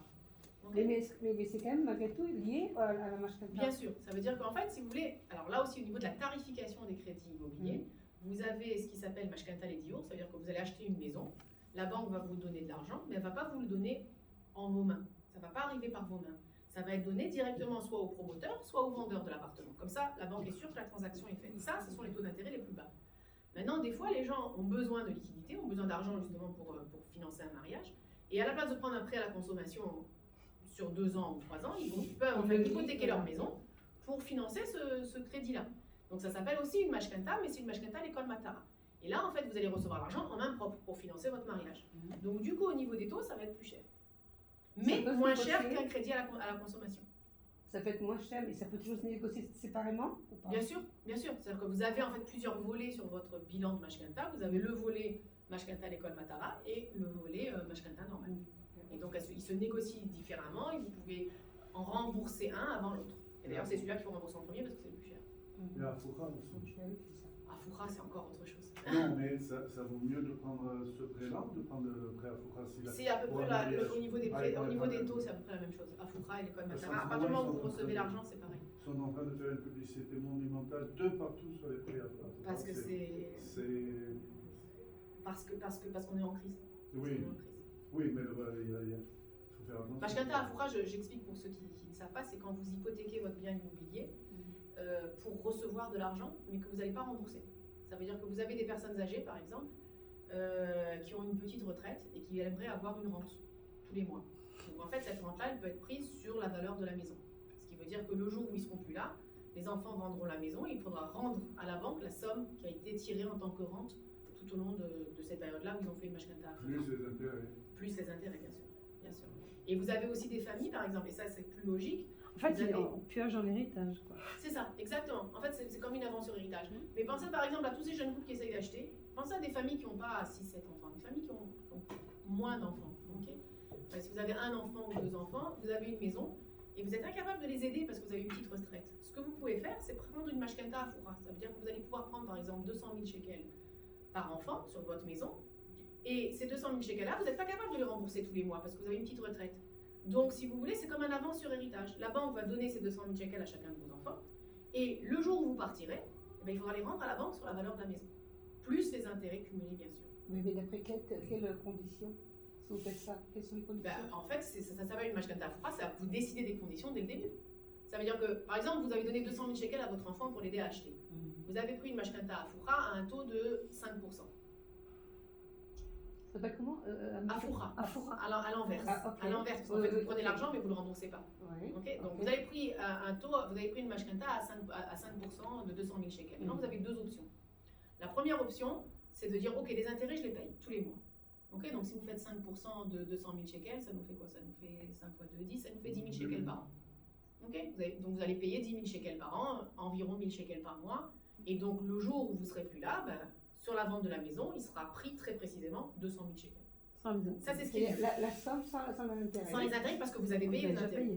Maintenant, imaginez que vous ayez 2 enfants, mais vous n'êtes pas capable de donner tous les mois 2000 shekels pour payer les intérêts. Oui, parce que si c'est Parce que c'est tout au long de votre vie. Oui, oui. Et oui, puisque vous n'avez toujours pas rendu les 200 000 shekels, donc c'est tout au long de votre vie. Ce que vous pouvez faire aussi, c'est dire, ok, moi je suis incapable de rembourser quoi que ce soit. Donc disons qu'on a un seul enfant, c'est 200 000, ça fait 10 000 shekels de plus par an. Ok, donc la première année, si vous arrivez quelque chose, ils devront rembourser 210 000 sur le compte de la maison. L'année d'après, c'est 210 000 fois 5%. L'année d'après, c'est 210 000 fois 5% puissance 2, etc., etc. Donc c'est ce qui s'appelle en fait un pré-ballon, parce que c'est vrai qu'il vous gonfle. C'est-à-dire que vous avez pris 200 000 shekels, C'est pas ça, en fait. si au prochain vous vivez jusqu'à 120 ans et que vous l'avez pris à 80 ans, il y a eu 40 ans d'intérêt. Oui, mais le problème, Il c'est n'y a que. plus de maison après. Il n'y a plus C'est le Il n'y a d'héritage. plus de maison, mais alors est-ce qu'il faut que. Mais si vous vivez jusqu'à 120 ans, est-ce que vous voulez que vos enfants attendent d'avoir 70 ans pour acheter leur maison? Oui, C'est-à-dire que vous êtes resté dans votre lieu de vie et vous Oui. les avez aidés à concrétiser avant, c'est pas absurde. Oui, Je mais dis dans- pas que c'est une bonne stratégie, mais c'est pas absurde. c'est pas Vos enfants achètent, ils vont avoir une plus-value sur le bien, vous restez chez vous, Jusqu'à il n'y aura quand? pas Ça, d'héritage. il faut vraiment un changement de mentalité là. Je ne sais pas si vous le vendez vraiment, mais Non, moi j'en ai pas fait des Ouais. dossiers comme ça. Entre on nous, voit j'en ai vraiment déjà. un changement de mentalité. Non, en ce moment, ils sont en train de pousser, mais juste, on dit jusqu'à tout le temps. Mais jusqu'à quand ils vont rester dans l'appartement? Parce qu'à un moment donné, Jusqu'au bout. Ah, le contrat, c'est un contrat qui est fait avec un avocat jusqu'au bout. même le la soir. personne elle vit jusqu'à 120 ans et la valeur, ils vont continuer. Ben, c'est pour ça qu'en fonction de l'âge à laquelle vous prenez cette mashkenta à Foukha, vous avez le droit à un pourcentage différent de la valeur de votre maison. Ça veut dire que si vous prenez cette mashkenta à Foukha à l'âge de 70 ans, Oui. par exemple, ils vont vous dire, alors vous avez des tableaux, ça dépend des compagnies, mais je veux dire grosso modo, Ils vont prendre ils vont vous dire, vous pouvez prendre jusqu'à 50% de la valeur de votre maison. Mhm. Ok, donc vous avez une maison qui coûte 3 millions, ben, vous pouvez prendre jusqu'à 1,5 million. Maintenant, si vous avez 50 ans, d'abord c'est impossible. C'est pour ça. Non, il faut C'est- que il vous faut ayez avoir minimum 60. 60 ou 65 ans. Si vous avez 65 ans, ils vont vous dire, vous pouvez prendre que 40% de la valeur de votre maison. 40%. Parce qu'ils calculent combien d'années, quelle est votre espérance de vie et jusqu'où peuvent monter les intérêts. Ils ne veulent pas que les intérêts dépassent la valeur de la maison. Voilà, c'est pour ça. Donc ils font ce calcul-là, vous inquiétez pas. C'est pour ça que dans le contrat, vous n'êtes jamais mis hors de chez vous. Oui, mais enfin, on perd la maison. Quoi. Et la banque prend aussi en considération que la valeur de la maison va augmenter. Oui, Il n'y a pas que les intérêts, mais il y a aussi Oui, mais c'est la justement, je voulais parler de ça justement, mais eux, ils vont aller d'après une estimation de la maison. Ils vont envoyer un Et expert en valeur oui, immobilière. l'estimation, elle est toujours basse par rapport en général. Ben oui, mais Comme donc ils vont- un donc, chamail, il est toujours. Alors, si vous voulez, disons que vous croyez que votre maison elle coûte 3 millions. Ok. Et en fait, il y a un chamail qui va l'évaluer à 2,8 millions. Oui, Et vous avez droit à 5%. Vous pouvez emprunter 1,4 million. Mhm. Maintenant, il y a très peu de familles qui vont emprunter 1,4 million pour aider leurs enfants à acheter. Les gens, ils vont emprunter 400 000 shekels, 500 000 shekels, donc ils sont très loin de la valeur. Donc ce qui se passe après, c'est que quand vous n'êtes plus là, la maison, soit la banque va vous dire, nous on veut récupérer, je sais pas, disons que vous avez pris 400 000 shekels, ils doivent récupérer 800 000 shekels. Donc disons que ça a doublé. Donc la banque vous dit, nous, on doit récupérer 800 000 shekels. Qu'est-ce que vous voulez faire? Soit les héritiers vendent la maison eux-mêmes, ils ont 1 an pour vendre et donnent 800 000 shekels. Ah, Soit ils mais gardent la non. maison, ils dédommagent la banque. Mhm. Ils peuvent Ils faire ont ce qu'ils un an veulent. pour vendre la maison. Oui, oui, bien sûr. Bien sûr, oui, bien sûr. Il n'y a ils pas. sont- Alors, tant qu'ils attendent, tant que la maison n'est pas vendue, ça continue à accumuler des intérêts. Ah oui, mais Bien parce que sûr. la banque, c'est pas la... Bien sûr. Mais vous avez le temps. C'est-à-dire, soit la famille dit on a l'argent, ok, on paye, on veut rester dans la maison, soit on met la maison en vente et on rembourse à la banque ce qu'il faut. C'est ça que ça fait un peu des petites complications quand même avec C'est pour ça que ces institutions-là vont demander à vos enfants de signer, comme quoi ils sont au courant. Oui, parce qu'il Ils y a. ne doivent pas donner leurs accords, Mhm. mais ils doivent être au courant que la maison en fait a été hypothéquée en tant Oui, mais c'est qu'héritier. logique, parce que franchement, sinon ça serait un engagement que d'un côté. Exactement. C'est-à-dire que c'est comme si vous informiez vos enfants que vous allez les déshériter pour leur donner en fait aujourd'hui de l'argent. Puis à la fin, l'enfant, il n'a droit à rien. Le parent, il a En plus, c'est même pas déshérité puisque vous c'est leur pour donnez ça. aujourd'hui quelque chose. Alors des fois, vous avez des tensions entre familles parce que vous avez 3 enfants, vous avez fait ça que pour l'un. Oui, là, Après, ça rentre dans les complications familiales. Mais si vous avez un seul enfant et que vous lui donnez maintenant 400 000 shekels sur le compte de son héritage, Oui, mais là, c'est une question d'éducation. Parce que, encore une fois, le parent, il ne doit rien du tout aux enfants. Il doit d'abord pouvoir vivre lui. Oui, mais bon, Et on s'il peut laisse pas, rien, mais ça, c'est la mentalité française. Oui, non, mais oui, nous, on n'est pas Alpi Alakha. Ah, ben, il y a beaucoup Les de- parents, ils veulent toujours donner aux enfants. Qui? Non, c'est les Français. Quoi? C'est les Français qui pensent comme ça. De donner Les Israéliens à tous les enfants pareil? les Israéliens, il me semble aussi. Quoi, de donner à tous les enfants Les pareil? Français, ils veulent donner de leur vivant parce que pour ne pas payer de taxes. Aussi. Aussi. C'est mieux de donner du vivant parce que sinon, on donne à l'État. Voilà, mais parce que, encore une fois, c'est cette mentalité de voilà, mais il y a énormément de familles dans le monde où ils n'ont pas ils n'ont rien laissé aux Mais c'est enfants. vrai que d'après la race, c'est vrai que la façon de voir les choses est différente. Ah oui, complètement. Cette Quand on est idée de confronté vouloir après, on voit forcément qu'on- laisser quelque chose, c'est typiquement européen, c'est pas l'Afrique. Ça, c'est sûr, quoi. Si la personne est âgée et qu'elle doit aller En plus, après, en on résidence voilà, pour on dit que personnes c'est- âgées, Exact. elle a plus d'argent pour payer. Après, c'est Exact, exact, c'est vrai. C'est Donc, vrai. L'aîné prend le double, et puis là, les voilà, filles donc ont après, droit à voilà, la 40%. phrase, Et c'est. après, vous entrez dans. Je vais avec un Diane, croyez-moi que chaque fois, ils traitent beaucoup de dossiers comme ça, et on se retrouve dans des. Il y a des cas qui, pour faire comprendre aux gens au point de vue à la race, c'est pas comme ça. C'est pour ça que c'est au point de vue européen, au point de vue de cette mentalité, mais je Donc, sais c'est pas pour si ça je qu'il me y a aussi demande moi, de une plus en demande, plus si on est obligé de laisser. Non, obligé, on n'est pas obligé. on a Non, envie mais d'en- de réfléchir dans ce sens-là. Non, c'est pour ça que maintenant les gens, bon, suivant le pays où on habite, ils demandent de faire un testament. Ah oui. Parce que donc il y a deux façons de voir. C'est ou d'après la fin ou d'après le Ah testament. non, le testament, c'est même recommandé dans la. Oui, non, c'est recommandé. Mais Non, la halakha, elle dit c'est une ségoula pour vivre longtemps. En plus, ça arrive. C'est comme acheter son Oui. cercueil. Mais ça règle des problèmes, tout à fait. Ouais. Alors, la dernière astuce que Le je vais vous viager, donner. ça Allez-y. existe en Israël? Quoi? Le viager? Là, tiens. Non, Non? non, pas vraiment. Bah non, c'est un peu la mashkanta Afoura qui remplit un petit peu cette fonction-là, mais un vrai viager, ça n'existe pas. Alors, la dernière astuce que je vais vous donner, et qui est peut-être la plus actuelle, vu la conjoncture actuelle, ça veut dire que quand on essaie de faire son montage, en fait, on a le droit de prendre 2 tiers à haute variabilité. Et aujourd'hui, le prime il est devenu extrêmement dangereux. Donc, moi, je crois que ce qu'il faut faire aujourd'hui, c'est prendre une partie en prime et une partie à l'Euribor. Alors, pourquoi l'Euribor?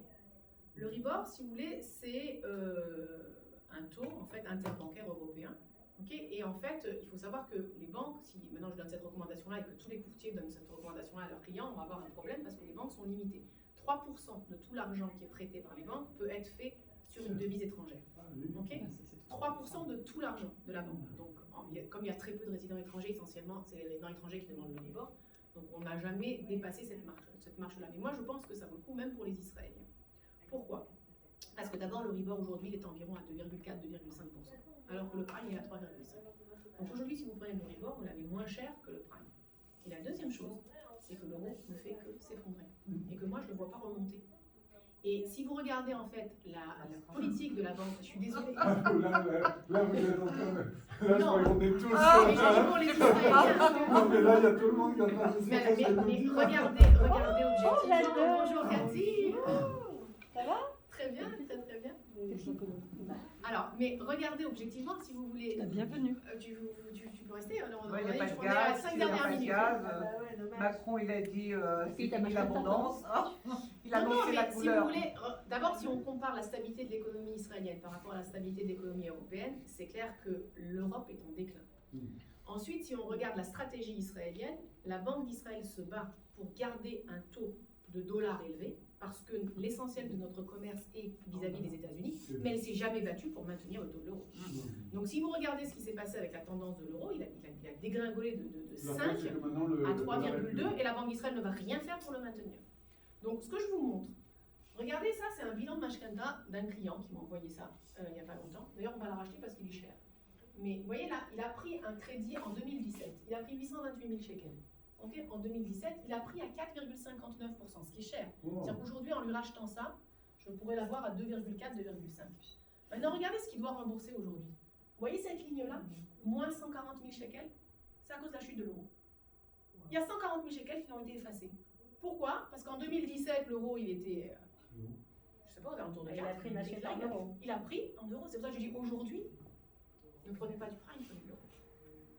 Prenez de l'euro. En plus, vous avez le droit de racheter le prime sans aucune pénalité et de le faire passer en euros. Et tous les 3 mois ou 6 mois. Et vous pouvez le fixer. D'abord, le prime, il change tous les mois. Là, la prochaine, en octobre, il va remonter. Si vous le faites maintenant, vous avez un mois pour le faire. L'euro, il est fixé pour 3 mois. Vous êtes acheté de la stabilité. Vous avez payé 2,4 à la place de payer 3,5. Et vous risquez de gagner sur le taux du change. Alors, c'est sûr qu'en tant que Français, en ayant des retraites en euros, vous dites oh, l'euro il baisse. Mais au moins gagner sur la Mashkenta. Si vous arrivez à effacer 140 000 shekels en 5 ans, et ben au moins vous allez compenser par ça. J'ai pas compris. C'est quoi cette histoire de racheter en euros? C'est quoi? J'ai pas Moi, il faut que je passe. Ça veut dire que si Fine, là. ça valait le coup ces 3 minutes. C'est enregistré, hein? Ça vaut toujours le C'est temps. enregistré. Merci. C'est le meilleur. Ça veut dire que vous avez aujourd'hui par exemple sur votre Mashkenta, vous avez 300 000 shekels au prime. Maintenant, ce volet-là, vous pouvez à n'importe quel moment le racheter. C'est-à-dire prendre un nouveau prêt et le rembourser. Oui. Maintenant, le nouveau prêt que vous pouvez prendre, vous avez le droit de le prendre indexé à l'euro. À la place qu'il soit indexé au taux directeur de la Banque d'Israël, il peut être indexé à l'euro. Ça s'appelle le Ribor. Ok. Le Ribor aujourd'hui, il est aux alentours de 2,5%. Le prime, il est à 3,5%. Vous dites, je veux plus de ces 200 000 shekels au prime, je les veux à l'Euribor. Si le taux de l'euro descend, continue à descendre en dessous de 3,2, il passe à 3, à cause de la parité du taux d'échange, ça vous enlève. C'est intéressant. Ben oui, c'est ce que je vous dis. Ça veut dire que moi, ma stratégie aujourd'hui, J'ai compris. c'est pas de prendre plus de fixe comme on l'avait dit au début. Non. Le fixe, il est à 5%, je préfère avoir du 2,5 Euribor. Oui, bien. Maintenant, ne le dites pas à trop de gens parce que les banques, elles vont nous bloquer. Donc, on connaît Parce pas des qu'elles ont milliers de droit qu'à personnes. 30% de la somme totale empruntée. On va pas tout voir vite. Voilà. On va pas oublier quand ça Et pas toutes les banques travaillent avec l'Euribor. Il y a que la Mizrahi. On va garder et nos la secrets Leumi. pour nous, on va leur vendre. Non, mais par exemple, si vous êtes à la Discount ou à la Poalim, elles ne travaillent pas avec l'Euribor parce qu'elles ne croient pas en l'euro. Donc D'accord. c'est faisable que à la Mizrahi ou à la Leumi. Mizrahi. Mais la plupart des Français ont la Les Mizrahi. Africaines. C'est le moment Mais de passer à l'Euribor. la chose, c'est qu'il ne faut pas oublier que quand l'euro remonte, de revenir. Il ne va pas remonter, je suis désolée. Je sais Ah, pas. attendez, Il y a que non, il va pas monter. dans 3 ans ou quelque chose. Moi, je suis extrêmement pessimiste sur l'aventure sur Ouais. l'aventure européenne. Ouais, Je ouais, crois que la Grande-Bretagne la s'est tirée. Grèce, Il n'y a que l'Allemagne qui tient la route. La Grèce, l'Espagne, l'Italie. La La- France. ben oui, mais la France, oui, mais avec 2 pays forts et 10 pays Non, la faibles. France, elle n'est pas forte. Réellement, elle est plus faible que l'Italie. En réalité. C'est pour ça que moi je crois que l'Union européenne elle va pas durer. Je ne Je- sais pas si la monnaie européenne elle existera dans 15 ans. Ouais, c'est ce qu'ils ont dit. Honnêtement, je ne suis pas Ah sûre. bon Donc c'est pour Ouais, ça que c'est je ce ne qu'ils pense ont pas dit, que ouais. l'euro va. On est à 1 euro plus bas que le dollar. Ouais. Oui. Et je ne pense pas que Quelqu'un- Vous pensez qu'il faut, si on a des euros. donc je pense que tant que les banques vous permettent de prendre en euros, prenez en euros. Mais parce qu'au ça moins- vaut le coup de changer les euros maintenant ou plutôt. Ah ben non, parce que c'est. Enfin, Non, en shekalim. en shekalim. Je sais pas. Je sais pas parce que ça, du coup, c'est vraiment du court terme. Moi, je parle d'une mashkenta qui va être prise sur 10 ans, sur 15 ans. C'est-à-dire que vous allez avoir besoin de vos liquidités si vous changez votre argent. Tandis que là, je vous dis, si de toutes les façons, vous faites un crédit, vous allez payer 2,5%. Vous allez rembourser tous les mois une mensualité. Et bien, au moins que le principal soit entamé le plus vite possible grâce à la chute de l'euro. Si on Le peut variable, utiliser la chute de l'euro à notre Ah, avantage, Le variable, on ne peut pas le changer. le variable, si vous l'avez fixé sur 2 ans ou sur Ouais. 5 ans, vous ne pouvez pas. Il est fixé. Enfin, vous allez payer une mini pénalité. Si vous avez pris du variable tous les 5 ans et vous l'avez pris à 3 ans, il ne vous reste que 2 ans, la pénalité elle va être petite. Quelqu'un qui a pris un crédit, là comme là j'ai ma fille, ils ont pris un crédit pour construire le haut de leur maison. Ok. Mhm. Est-ce qu'il y a un laps de temps après elle a pris le dossier, l'ouverture du dossier de crédit, combien de temps après on peut changer? On peut faire un mirzo n'importe quand ou pas? On peut faire un mirzo n'importe quand à partir du moment où on a finalisé le crédit. Oui, mais ils l'ont fait, bon, c'est construit, etc. Ils ont Mais- tout pris. Et Non, ils parce ont- que je veux dire, si, je rentre dans votre exemple. C'est-à-dire que si vous avez acheté un terrain Oui. et que vous avez construit un étage et que vous avez une autorisation d'1 million, mais que vous avez utilisé que 800 000 Mhm. et que les derniers 200 000 shekels n'ont pas été versés parce que vous n'avez pas fait encore la toiture, on ne peut pas renégocier le crédit parce qu'il n'a Non, pas non, été ça fait entièrement construit versé. et c'est déjà loué. Ok. Ah, alors, Voilà. n'importe quel moment, une semaine après, vous pouvez le renégocier. Ok, donc ça paraît intéressant. À parce que- aucun, à parce que ça n'importe paraît quel moment. lourd. Moi, ils ont fait ça, mais c'est lourd. quand même. Simplement, plus tôt vous allez le renégocier, plus risque d'être forte les pénalités de remboursement anticipé. Sur le fixe. Plutôt, ce sera fait. Mais je vais vous expliquer. Les pénalités de remboursement anticipé, en fait, Oui. ce que vous allez payer, c'est la différence entre le taux d'intérêt qu'ils ont pris, Mhm. le taux d'intérêt du marché, au moment où on rachète. C'est Ok. pour ça qu'on ne peut pas les calculer à l'avance. Sur le nombre d'années restantes. Donc, si vous l'avez pris votre crédit, je ne sais pas moi, en 2022, et qu'en 2023, vous voulez le rembourser et qu'il vous reste 29 ans, Mhm. donc vous avez une différence de taux à payer sur 29 ans. Non. Si vous avez entamé déjà 5 ans, ben, la pénalité elle sera plus basse puisqu'il vous restera que 25 ans. Oui, d'accord. Et généralement, les gens n'ont pas pris que du fixe. Ils ont pris du fixe plus du variable tous les 5 ans. Mhm. Donc sur le variable tous les 5 ans, si vous le remboursez la première année, ben, la pénalité ce sera sur les 4 années restantes. Si vous le remboursez la troisième année, ce sera que sur les 2 années restantes. Donc vous allez avoir moins de pénalités à payer. C'est pour ça que- Ouais, mais bon, ils ont fait C'est ça. ça, je crois qu'il y a quoi, 6 mois. Ben, donc il faut calculer, alors il y a deux choses qu'il faut calculer. D'abord combien d'années il leur reste et ensuite quel est le différentiel de taux. Parce que si l'on fait il y a 6 mois, il est très possible que les taux étaient plus bas aujourd'hui. Donc il y a 0 pénalité. Parce que la banque elle vous dit cette chose-là. Oui, il faut voir le dossier, voir le dossier en C'est bien, la banque elle vous dit cette chose-là. Vous avez pris un crédit à 3%. Ok. Oui. Au moment où vous voulez le rembourser, pourquoi? Parce que les taux ils sont à 2. La banque a dit moi je récupère mon argent mais je ne vais pas pouvoir le vendre à 3 puisque les taux c'est 2. Donc j'ai perdu, donc je demande une compensation. D'accord. Par contre, dans le cas de vos enfants, s'ils ont pris un crédit il y a 6 mois, vous l'avez vu le tableau? Il y a 6 mois, c'était à 3,5. Ouais. S'ils veulent le rembourser aujourd'hui, les taux ils sont à 5. La banque elle gagne, parce qu'elle récupère son argent, elle va le vendre à 5, donc il n'y a pas de pénalité. D'accord. Donc eux, ils peuvent prendre ce volet-là, le racheter et prendre de l'eau. Je ferai de mes enfants peuvent. Ok. Parce que d'après moi, les taux ont augmenté. Maintenant, il faut regarder précisément quel est le taux qui est inscrit sur le contrat qu'ils ont signé. Mais Ouais. d'après la conjoncture, il semblerait que les taux Bah, aient les banques ne vont pas accepter dans un an, elles ne vont pas vouloir de l'Euribor. je sais pas, ça dépend combien de personnes le font. Les gens ont peur. Enfin, il n'y a que les Français qui pensent euro. Les Israéliens, vous leur dites prenez un truc en euros parce qu'ils ont l'impression que c'est Oui. jouer à la roulette. J'aurais jamais pensé d'ailleurs. Mais nous, comme on fait tout le temps des dossiers d'étrangers, qu'on voit tout le temps ce genre de choses, enfin, moi quand je vois ça, je me dis 140 000 shekels. C'est merveilleux. Moi, maintenant qu'il me reste 10 ans de crédit, ça peut être intéressant parce que ça me ferait peut-être dans le temps. Exactement, oui, ça vous gagner. fait entamer plus vite ce qui reste à payer. Ça valait le coup de venir à la conférence. Ah, Hein. vous voyez, D'accord. on a Mais moi, très peu c'est- de participants. Mais très peu de monde, mais du haut de gamme. Du haut de gamme. Je vous le dis. Non, même au niveau C'est des de- questions, Au hein. niveau Non, de la conférence, la au niveau pertinence des aussi des questions, questions. elle a bien fait de venir. Colle est au bas. Voilà, je crois que c'est tout. Bah, moi, je pour vous conseille de aujourd'hui. faire la formation si vous ne l'avez pas fait. Alors là, vraiment. Je vais faire passer l'information. Pardon? Je vais faire passer l'information. Ah non, mais Non, pas toi, celle-là, moi je l'ai que faite. toi, Hein. tu Moi, je l'ai apprennes. faite. Ah oui. Ah, mais je viens de la terminer, mais franchement, c'est passionnant. La preuve, je viens de la Oui, terminer. mais il faut la passer de façon sinon ça va faire boule de neige et c'est pas bon. Il faut pour les banques, elles sont pas Toi, sûres. faire la formation. Toi. Non, la Ah, formation. pour la formation. Ah, Je forme des courtiers, donc soit des personnes qui veulent acheter, qui veulent comprendre Oui, comment ça d'accord. fonctionne. Toi, soit- faire la Hein formation. T'as pas Oui, oui. Hein, donc, Ok, d'accord. Marilène a fait, d'ailleurs, Ismaël aussi. Ça vous Tous les permet deux ont fait la de faire formation. votre propre. de ne pas payer un courtier. En fait. Exactement. Oui, tout à fait. En fait, la formation est moins chère que le prix d'un courtier. Et en plus, elle est remboursée à 80%. En plus, Ça vous sera pouvez bien si vous avez renseigner moins vos de 10 ans enfants d'année. après. Ah, 20 ans. Mais c'est super intéressant. Et, Oh, je vais y réfléchir. et c'est par Et c'est sur Zoom. Zoom. Et ça, c'est sûr. C'est super. Ah, ok. Bon, tu verras ça. Bon, je vais y réfléchir, sérieusement. Moi, j'ai tellement bien aimé que ce que je disais tout à l'heure, j'ai poussé ma fille, là, vient de Sa s'inscrire. fille vient de s'inscrire, exactement, la formation qui a commencé Ah cette bon semaine. Ah ouais, vraiment. C'est tellement passionnant. Ah oui, tout à fait. Là, on apprend des choses. Bon, il faut aimer les chiffres. Non, mais en plus, Judith, elle explique tellement bien que franchement, c'est vrai, je Bon, fais bah, pas de coups de brosse. Moi, je suis une fan de Judith. Hein.